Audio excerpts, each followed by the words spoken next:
Hello hi అందరికీ నమస్కారం. My name is Ram. Welcome to my report YouTube channel. ఈరోజు చంద్రబాబు నాయుడు గారు మెడికల్ కాలేజెస్ మీద తీసుకున్న ఈ ప్రైవేటీకరణ నిర్ణయం ఏదైతే ఉందో ఇది చాలా దారుణంగా ఉందనేసి యావత్ నెటిజన్స్ అండ్ సోషల్ మీడియా అయితే మాత్రం వ్యతిరేకిస్తుంది అండ్ మీమ్స్ కూడా చేస్తున్నాయి. ఇది చంద్రబాబు నాయుడు గారికి తెలుసో తెలియదు కానీ దీని గురించి నేను ఒక విషయం అయితే చెప్పదలుచుకున్నానండి. అదేంటంటే ఒక పేదవాడు కనుక ఎంబీబీఎస్ డాక్టర్ అయ్యి వైద్యం చేశాడంటే వాడు ఇంకో పేదవాడి గురించి ఆలోచిస్తాడు. కానీ డబ్బులు కట్టి లేకపోతే సీటు కొనుక్కుని వాడు కనుక వైద్యం చేయాలనుకుంటే మాత్రం వాడు డబ్బులు దండుకోవడానికి చూస్తాడో అదే ఈ కార్పొరేట్ హాస్పిటల్స్ జరుగుతున్న దండ. ఇది మీ అందరికీ తెలిసిన విషయం.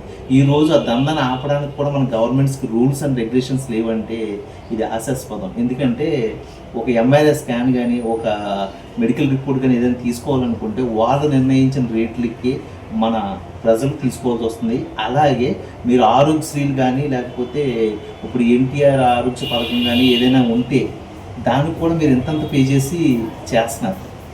దానికన్నా మీరు ఒక పథకాన్ని ఆపి మీకు 400 కోట్లు అవ్వచ్చు ఎవ్రీ ఇయర్, లేకపోతే 200 కోట్లు అవ్వచ్చు. అది ఈ పేద ప్రజలు ఎంబీబీఎస్ డాక్టర్ చదువుకోవడానికి ఉపయోగిస్తే ఖచ్చితంగా వాళ్ళు మన దేశంలో మంచి వైద్య రంగాన్ని తీసుకొస్తారు కదా. మనకు కావాల్సింది కల్తీ లేని మద్యమో లేకపోతే ఆధునిక సినిమా కాదు కదా ఈరోజు. మంచి వైద్యం విద్య ఈ విషయం కూడా మన గవర్నమెంట్స్కి తెలియదా అంటే తెలియదేమో అని నాకు అనిపిస్తుంది. ఎందుకంటే వీళ్ళు తీసుకున్న నిర్ణయాలు ఏదైతే ఉన్నాయో వాటిని దేనికి బూచిగా చూపిస్తారంటే WHO ఇచ్చిన రిపోర్టు బట్టి బూచిగా చూపిస్తారు. ఆ WHOకి ఏం తెలుసండి, వాడు పనికిమాల సంస్థ చేసి American governments and Russian governments అని ఎప్పుడూ పక్కన పెట్టేశారు.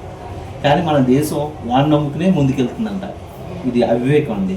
ఎందుకంటే WHO అనేది మన దేశంలో ఎంతమంది వైద్యులు ఉండాలో నిర్ణయిస్తుందంట.